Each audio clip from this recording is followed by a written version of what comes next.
We're getting a better picture of the impacts on organizations that rely on federal funding to help feed families across the Central Valley. During President Trump's first week in office, he ordered a pause on all federal grants. At the time, it was unclear exactly which organizations would be affected. Then a week later, 2 U.S. judges issued temporary restraining orders to block the freeze on funding. Attorneys general in 22 states and Washington, D.C. also filed lawsuits.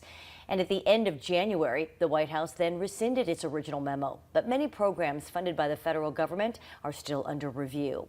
Those include programs for Valley food banks. And to take that away from them, you're going to put a lot of people in some very difficult positions fairly quickly.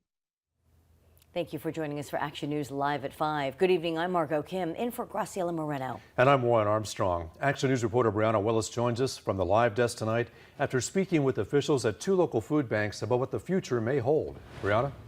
Well, Margot, Warren, look, the bottom line is they don't know what the future holds. I spoke with people from FoodLink in Tulare County and the Central California Food Bank today.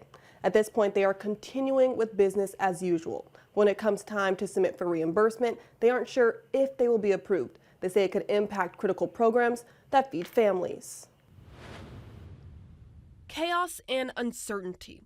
That's what local food banks are experiencing as the federal government says many programs funded on the national level are still under review. You know, I'm a little worried. I think that, we're definitely in a wait and see, type of environment. The unknown comes after the Trump administration ordered a pause on federally funded programs.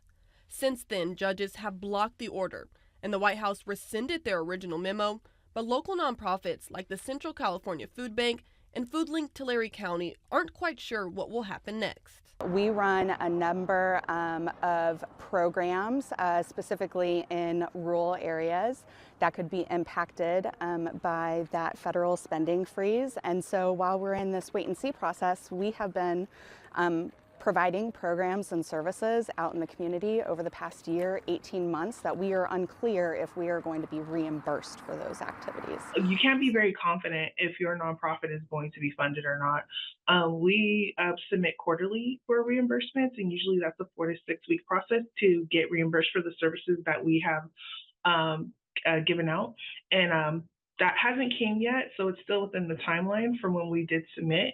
The food bank says across Central California, 1 in 4 people experience food insecurity, a number that co-CEO Natalie Capel says has only continued to increase since the pandemic.